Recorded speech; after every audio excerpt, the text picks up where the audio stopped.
Quick update on the 65 Restomod. Trying to grind off the rest of the floor pan on the front frame rail. Gonna try something a little different. Gonna use a 4-inch grinding disc, this Lenox Metal Max. Gonna see how it performs. Hopefully it's a little bit better than the standard carbon disc that you can get for like $2. Gonna see what difference it has and just kind of go through this. So this is kind of a quick before. And kind of see where this goes. So I was spending a lot of time with the carbon disc, and wasn't really getting the results that I wanted. I didn't want to spend all day out here, so I might also use the spot weld remover where I can actually see the spot welds. But I'm going to kind of go through and just give this a quick give it a go. So I'm curious to see how it performs and whether or not it's worth the extra money. So I'll let you guys know when I'm finished.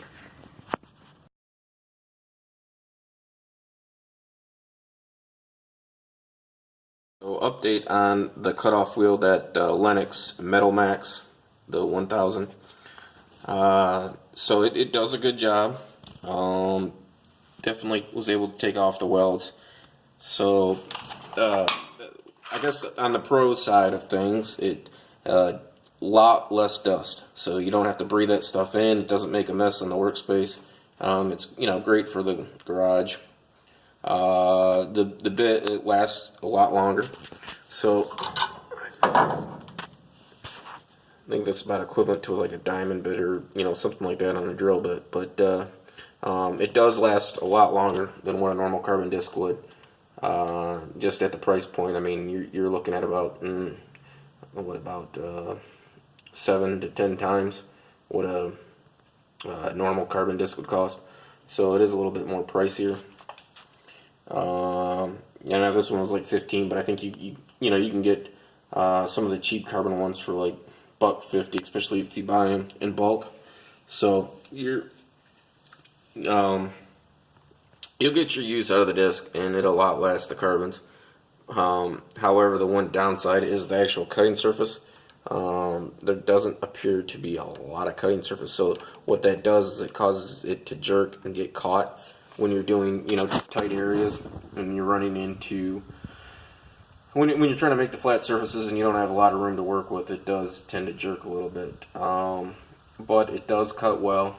As good, if not a little bit better than what the carbon wheel would. So I like it, but I just wish that there was more surface area. But I know that that's what they're doing to keep costs down and and market it. So I get it, but you really need to have more surface area to cut with, just because it does tend to do tight spots. So I wouldn't totally get away from the carbon wheel just for instances where you got to do tight spots. I was switching back. So yeah, it's but it is overall, it's a good disc, and it is better, but really needs some more surface area to cut with on the disc itself, and that's my one kind of negative on it. But otherwise, pretty good disc. So peace.